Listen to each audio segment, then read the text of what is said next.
Anak-anak gadis diajarin sama ibu-ibunya. Sebab apa? Nanti kalau anak gadis sampai nggak bisa bikin kulit ketupat, itu kawinnya dapat jodohnya nggak baik.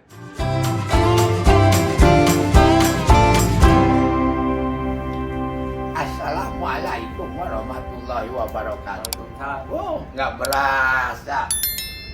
Mau lebaran besok nih gitu ya. Seneng nih. Biasanya kalau hari-hari terakhir nih, tukang bunga sedap malam di pasar-pasar. Iya. Oh, udah mulai melati segala macam bunga-bunga.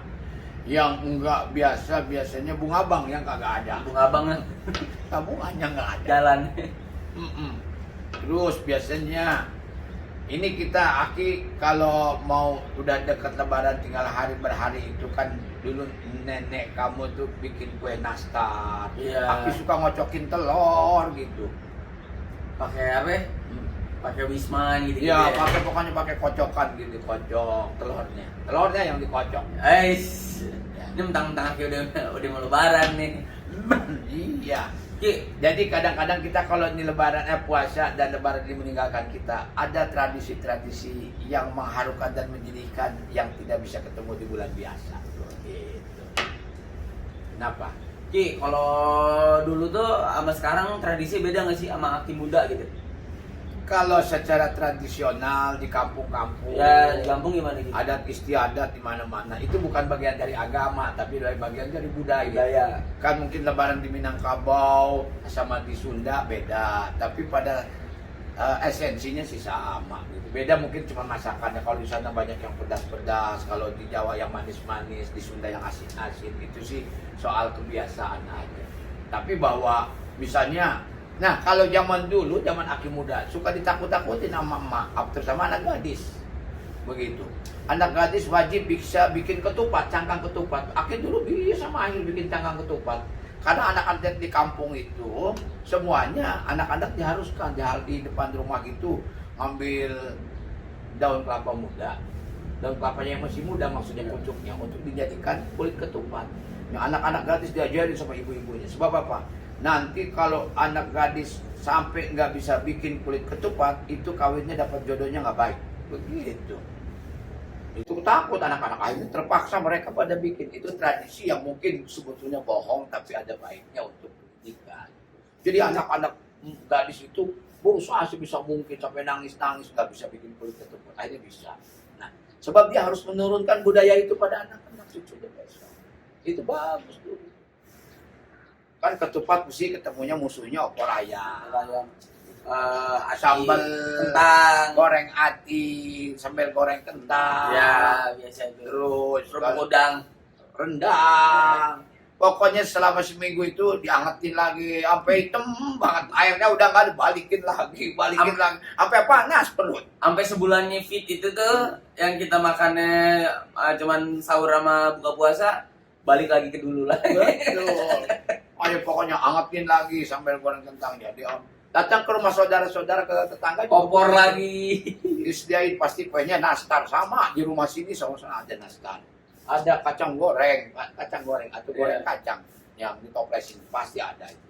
Semuanya ada, makanan-makanan sintetis di setiap rumah sama. Terus kue yang bapaknya nggak ada tuh, Apa? yang bapaknya hilang, Apa? kongguan. Oh, kongguan. Kan bapaknya nggak ada kan deh, bapaknya hilang, nggak balik-balik. Itu coba semuanya ada di situ. Dan banyak penipuan kalau di kampung-kampung. Iya. Kalengnya kongkoan isinya rengginang. Itu paling sering deh. Jadi itu tradisi-tradisi, termasuk baju lebaran, itu juga tradisi sama. Bukan agama, tapi tradisi. Ya agama nggak ada ya. Untuk apa? Itu sebagai ekspresi kegembiraan. Sebagai luapan kebahagiaan dalam bentuk yang fisik. Misalnya tadi, diada-adain malam ini. Kalau di kampung itu suka patungan, beli daging kerbaunya.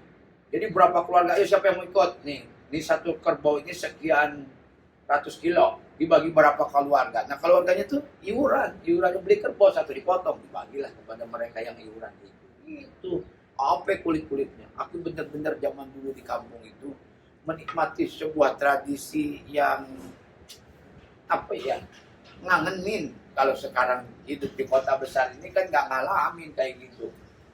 nggak ngalamin. Yang aku cerita waktu itu, kalau di kampung Aki, malam liburan itu, malam ganjil itu, Lailatul Qadar yang ingin dicapai itu, anak-anak bakar batok tempurung kelapa, batok kelapa dibakar. Buat apa? Enggak, buat meriah saja. Oh, kayak api unggun gitu. Tapi pakai bambu, ditancap, dibolongin, dinyusun bambu. Jadi apinya dari atas sampai bawah, sampai pagi itu subuh, pulang sholat subuh baru mati di bawah. Pagi-paginya banyak cari yang ayam-ayaman dari batok-batok itu. Seru dulu waktu kecil. Itu tradisi yang zaman dulu Aki alami. Tapi Masih ada terlepas dari sekarang. itu, di kota besar pun tradisi lebaran ini kan asik ya, Ya. seru kan. Kalau dulu ada kartu lebaran, sekarang nggak ada.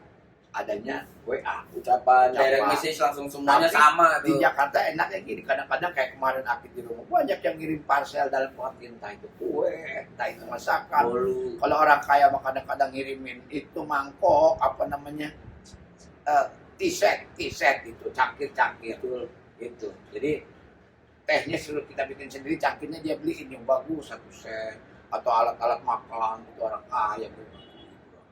Kirim ke pejabat kemana-mana itu kalau zaman dulu. Ya, jadi aku bisa cerita kalau zaman dulu itu suasana yang tidak mungkin bisa didapatkan di bulan-bulan biasa. Dan itu tidak dialami oleh masyarakat yang lain kecuali yang berpuasa. Mantep kan dong. Betul. Jadi sekarang nih biasanya kalau di kampung itu seadanya mereka ngebersihin rumah, halaman rumah karena mau lebaran. Dikapur, dilabur, dicat, sebisa-bisanya dibersihin. Pokoknya pagar dibersihin. Itu menyambut kebahagiaan, sebuah ekspresi kebahagiaan. Sebuah, simbol-simbol kegembiraan. Dengan cara membersihkan halaman, ngapur-ngapur rumah, segala macam, baju-baju yang kotor dibersihin, dicuci. Wah, pokoknya seru kalau mau lebaran. Nah, itu tradisi yang bagus menurut aku. Ya, selain juga makanan. Dan sebelum maghrib itu di rumah ke rumah itu main hantar-hantaran. Padahal yang dikirim ke tempat juga. Sama aja. Cuma beda dong warnanya kali. Iya. Kelamaan udah kuning gitu kan. Atau Yang putih. beda ukurannya. Tapi jelas kita ngirim ke tetangga kita sebelah. Ngirim ke tempat opor ayam. Dibalikin lagi opor ayam buatan dia. Iya. Sama sebetulnya. Gitu. Kan campur-campur aja di Padahal perut. itu emaknya waktu di pasar ketemu juga beli ayam bareng. Bumbunya sama. Bumbunya sama. Ditukar dibalikin lagi.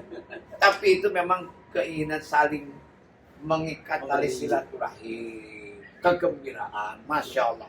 Nikmat.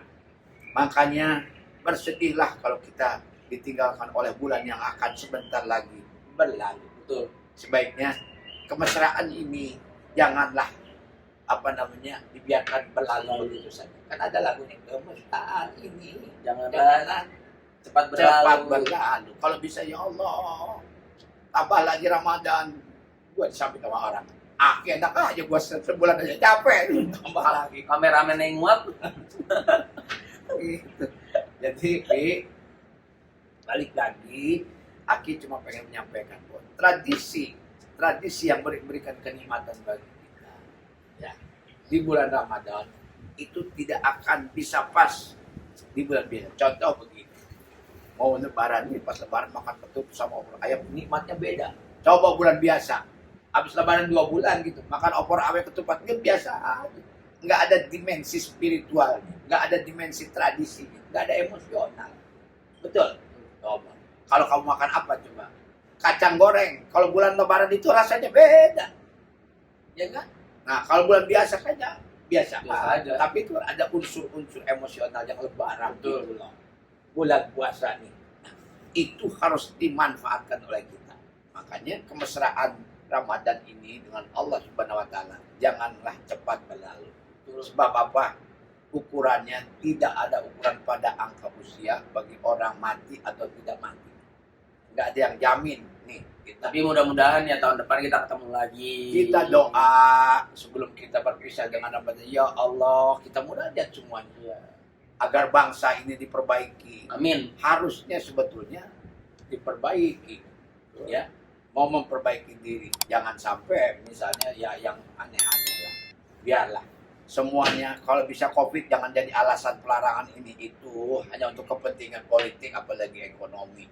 Ya, biarkan orang natural saja. Didik rakyat masyarakat, coba mulai tinggalkan kata jangan dan kata tidak. berikan kedewasaan dan kepercayaan bagi orang-orang. Betul. Betul. Supaya orang bisa berpikir, yang aku bilang tadi. Kalau ada anak lagi manjat-manjat pohon, biarin aja. Karena kalau jatuh juga dia tahu bahwa itu bahaya. Betul. Tidak ada orang yang bisa memperbaiki diri kecuali dia melakukan kesalahan di awal. Kalau kita nggak berani melakukan kesalahan, ya bukan berarti harus melakukan kesalahan.